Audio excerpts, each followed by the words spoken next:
I think it's better not to speak too much about philosophy or theology in front of all the scholars. So I will briefly introduce the thought that influenced my research that I did in Hong Kong 1 year ago. And then I will go more on the application and the result of the application. This study is based on the universal wisdom of Lao Tzu, Heraclitus, and Christianity, and psychology, especially Gestalt therapy. We is all beings are interconnected. The self is not a separate identity. The self exists only in dynamic relation with the others. Pope Francis in Laudato Si indicates that the source of this interconnected of reality is the Trinity. He wrote, the human person grows more, matures more, and is sanctified more to the extent that he or she enter into relationship, going out from themselves to live in communion with God, with the other, and with all creatures. In this way, they make their own the Trinitarian dynamism which God imprinted in them when they were created. Everything is interconnected. This invites us to develop a spirituality that grows solidarity with growth from mystery of the Trinity. Chiara Lubich, one of the spiritual leaders of our time who promote universal brotherhood as prayed. The Father generated the Son out of love. He loosed himself in him, he lived in him. In certain sense, he made himself non-being out of love. And in so doing, he is Father. In this non-being, which the being of God, love, the unity and the diversity coexisted. Lao Tzu has the similar concept. He said that the being of Tao, Wu, that promotes unity of opposite. And St. John of the Cross linked this life-giving love with the breath. He wrote in Spiritual Quantity by his divine breath, like inspiration, the Holy Spirit elevates the soul supremely and informs her and makes her capable of breathing in God, the same expression of love that the Father breathed in the Son and the Son in the Father. He notes that the true and total transformation is in the Trinitarian dynamism that motivated by this love in reaching may all be one. Again, in many cultures, we can find similar concept of linking breath with love, life, soul, unity, and extra, which might suggest universal experience of contemplation through focusing on breathing process, the total emptiness or openness of contemplated non-being is reaching the reality of interconnection of everything. We design a 2-month interpersonal contemplative group based on this concept of exchange of breath, of life, of love. Through interpersonal contemplative practice, to promote full contact experience in group and measure the impact of the group experience.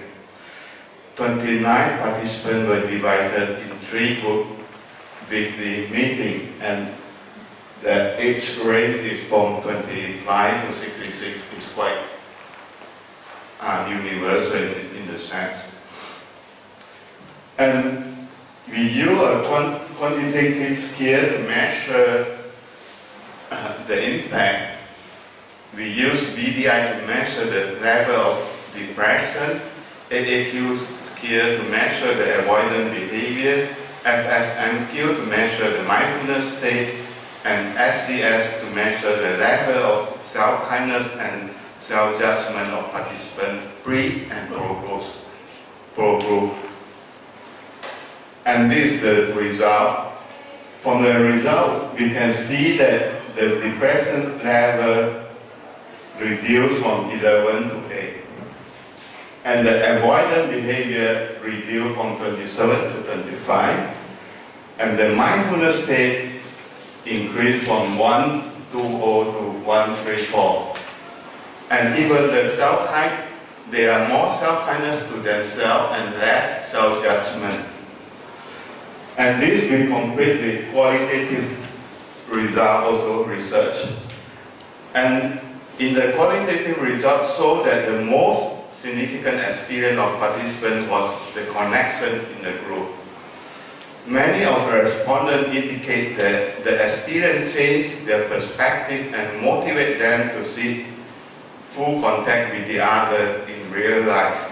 For example, John, he said that the connection experience in group instilled in me a sense of security and contentment. And Chan, who has difficulty with her mother in childhood and always feel insecurity, she said that I felt safe in the group, in which very strong acceptance was experienced. Even though the group had already been terminated, the contact experience in group are still vivid in me and giving me support. To be honest, I can't help feeling lonely and fearful in the new environment, but the memory of our connection enabled me to put my trust in the new environment and face the challenge there. And Catherine, who experienced bullying in school, shared her experience. The connection in group enhanced my self-acceptance. As this self-acceptance improves along the way, it's easier for me to look at myself and start to embrace both my strengths and limits. In the meantime, my comfort zone is being so stretched that I can gather up courage to try new things.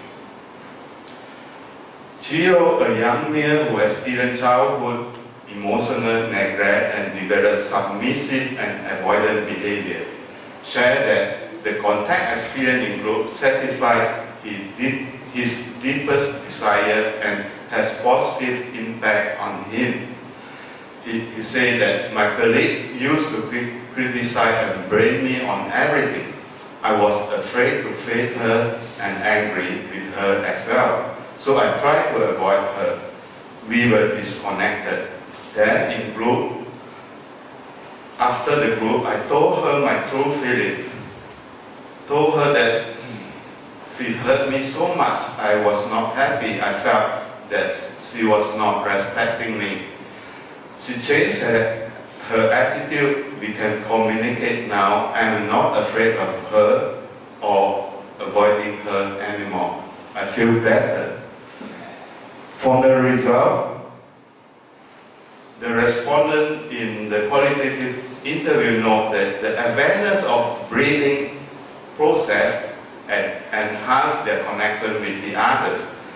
As the breathing process embodied the accepting of and self-giving to the others. And she said that we did a contemplative practice in nature, and she shared her experience. I feel the practice in the park, the interpersonal breathing was not only an experience of interacting with the whole environment, but an experience of oneness with the environment. Lisa said that eye contact with the awareness of breathing enhanced my contact with group members. I particularly recall an experience in interpersonal contemplative practice. The acceptance of the member was so strong that I was able to breathe out myself to her. and trust myself to her. This is very significant experience to me. Changed my perception on human relationship. I'm more able to trust the other and making contact with them in real life. The quantitative result also explain the positive change in quantitative finding. The connection experience enhance their awareness, openness, acceptance, self-understanding, which enable them to move up from their fixation. And Robel refined depression is a pathological fixation of relational patterns that hinder our capacity to make creative, spontaneous, and vital contact with the others. And I can give you a case study that it might help you to understand more how interpersonal contemplative practice can help a person. Lucy, a lady at her mid-50s with severe depression and a conflictual marital relationship. A traumatic scene with her husband always popped out in her mind, like a photo. And she was not able to forgive him and dispute any opinion from him. So you see her fixation, conflict with her husband always. In group, we asked her to breathe in God's love and breathe out her suffering while we push her back, giving support to her in containing her suffering, help her to contain her own suffering. And she said, when you ask me to do the contemplative practice in group, the picture emerged again. At the beginning, it was so painful to me. But after some certain moment in the process of breathing out, the wooden frame was shattering in pieces, and the photo was decomposing too. It was so amazing. This gave her the freedom to forgive her husband and reconstruct a new relationship. She said that, I never know that I have such strength. I was able to deal with this relationship indeed. It was very precious experience for me, very precious. The process was so amazing. I feel that the love of God so completely in my body that I was able to let go the demand that He must say sorry to me. Then you asked me to give Him God's love. Interesting enough, I began to have the sense that my hands were full of energy, so concrete, so real. I felt the warmth too. I felt truly I give Him this love, and she forgive her husband. And this she said the changes in her life. There's one time they went out together and he said, let's go to that shop. Then she said, I took a brief breath, then say, good, let's go. Before I will insist to go to the shop, I prefer. Okay. Thank you. This is some of reference that I talked before. Okay, thank you. Thank you very much for this interesting scientific analysis with quantitative analysis with I don't know much about all those quantitative figures, but perhaps some people may have a question on the content and on the method that you use. Perhaps a question, because you didn't describe so much, what kind of experience you did, because it was for 2 months, and once a week, no? Yeah. Once a week, and so mostly it was based on breathing method, inside or outside. Perhaps you can explain what was the method you are using for this group therapy. Yes, I think this group, actually I introduced to suit to this on the contemplative. in fact, I mix the contemplation with the Gestalt therapy, and we do together. And this group, we begin with contemplative practice first. They learn how to feel their body, how to feel their breathing in order to feel what's stuck in them. For example, usually when a person grows up in non-acceptant family, they have problem to breathe out because they feel that the environment not accepting them. So there's a girl who said that she can breathe out finally, no? These are our body reaction, that when we feel unskilled in our environment, we have difficulty to breathe. This is known. So they learn from this and aware of the problem, and we start to work on this.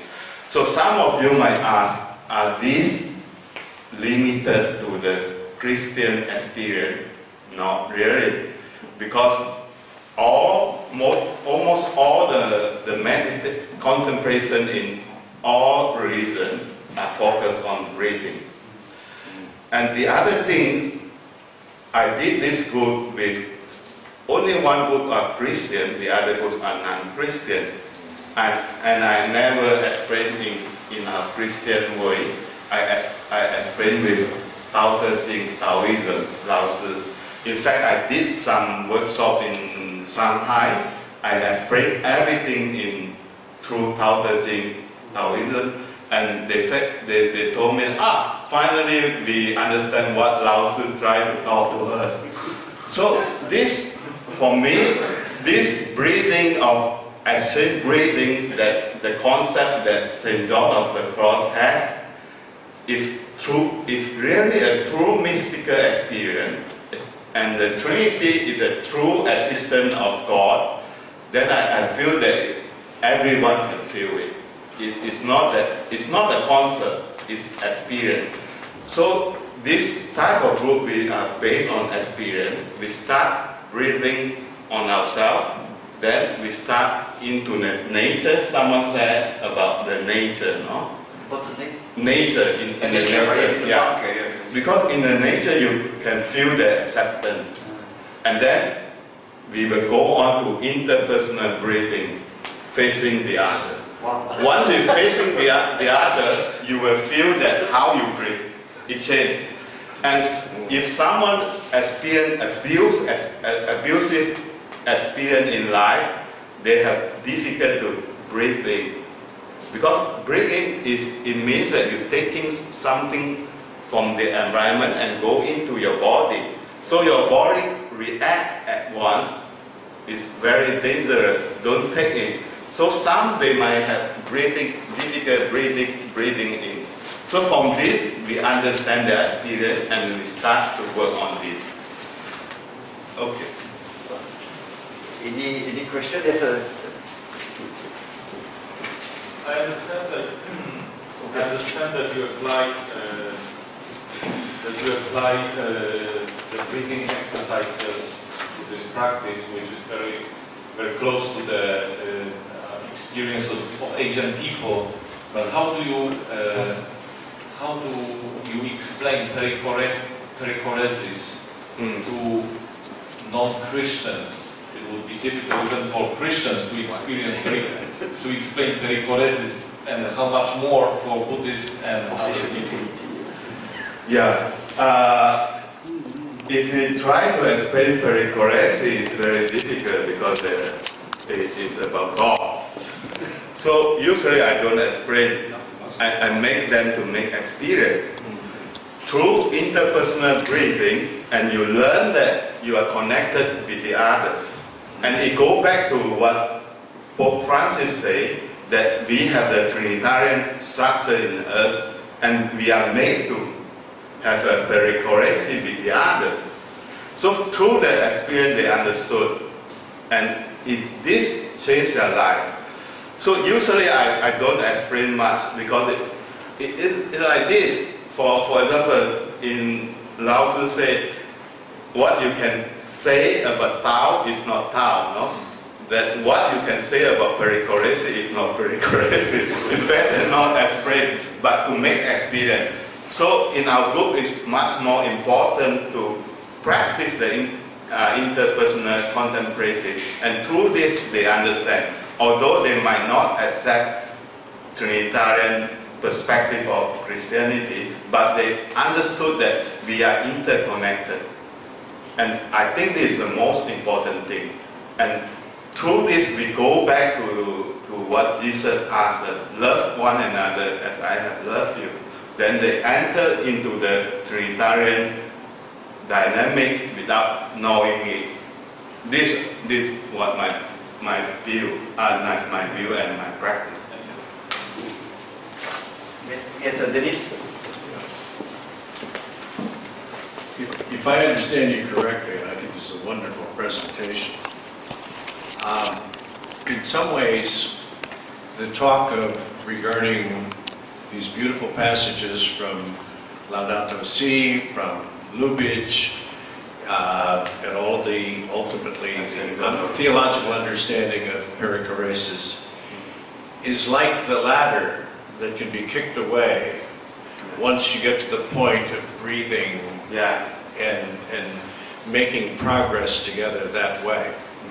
Now, if that's true, then once the ladder is kicked away, why do you need it anymore? It sounds to me like, what this sets up for us returning home to these sources is what could possibly be the meaning of mission if at the end point all of this is basically about achieving a relationship in which we can grow together by mutual breathing and similar exercises. In other words, once we get to Lao Tzu, why go back to Francis? Yeah, for me, we use this because to communicate, to let the other understand, to promote my work. So I have to do this. But I think the most important thing is experience. Like most of mystical experience is not possible to explain, no? But we try to explain in order to communicate at large. So I have this perspective, like I have to, because this research is my PhD thesis, so I have to write it, so I have to make it in order to let the other understand. But I think, as you say, that the most important thing is experience. Based on our experience, then we develop the rational thinking, the concept in order to communicate to the others. I will see the other way now. That you make the experience, then you communicate to the other with the concept in order more people will know. Because if I conduct a group, maybe 10% once, but if I write something, then more people will know. Yeah, this. So if I understand you correctly, then beyond the experience, there is a return to a reflective moment in which these having a context of explanations is also remains important. Yeah, it's very important. But if we remain in rational, then it's not possible to enter into the experience. Yeah. Okay. Do you have any other question? No? Okay, so thank you again.